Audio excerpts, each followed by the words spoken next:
বহু বছর আগে জাদুর পরীর এক রহস্যময় বন ছিল যেখানে একটি জাদুর আমগাছ দাঁড়িয়েছিল। বলা হয় এই গাছের ভেতরে লুকিয়ে আছে এক জাদুর লকেট যা যার হাতে যাবে সে অসীম শক্তির অধিকারী হবে। কিন্তু এই লকেট পাহারা দেয় এক জাদুর বাঘ যে শুধুমাত্র যোগ্য ব্যক্তিকেই লকেটটি গ্রহণ করতে দেবে। জাদুর পরীর রাজকুমারী ছোটবেলা থেকেই এই গল্প শুনে এসেছে এবং সে সিদ্ধান্ত নিল সে নিজেই এই রহস্য উন্মোচন করবে। একদিন রাজকুমারী নির্ভয়ে জাদুরপুরীর গভীর বনে প্রবেশ করল। চারপাশে ছিল বিশাল গাছপালা যেখানে নানা রঙের পাখিরা গান গাচ্ছিল। বনের মধ্যে দিয়ে হাঁটতে হাঁটতে রাজকুমারী দেখতে পেল আকাশের নিচে সোনালি আলো ছড়িয়ে পড়ছে।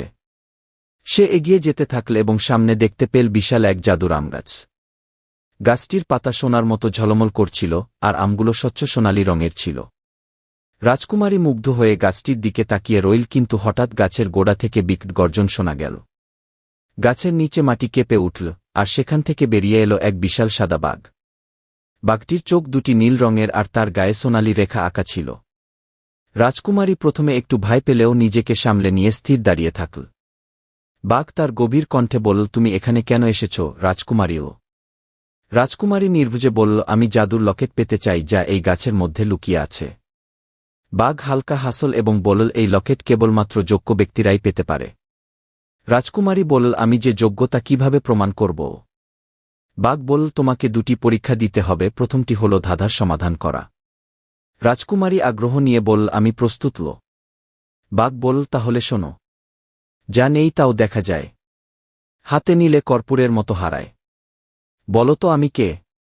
রাজকুমারী কিছুক্ষণ গভীরভাবে চিন্তা করল এবং তারপর বলল, এটি ছায়াও।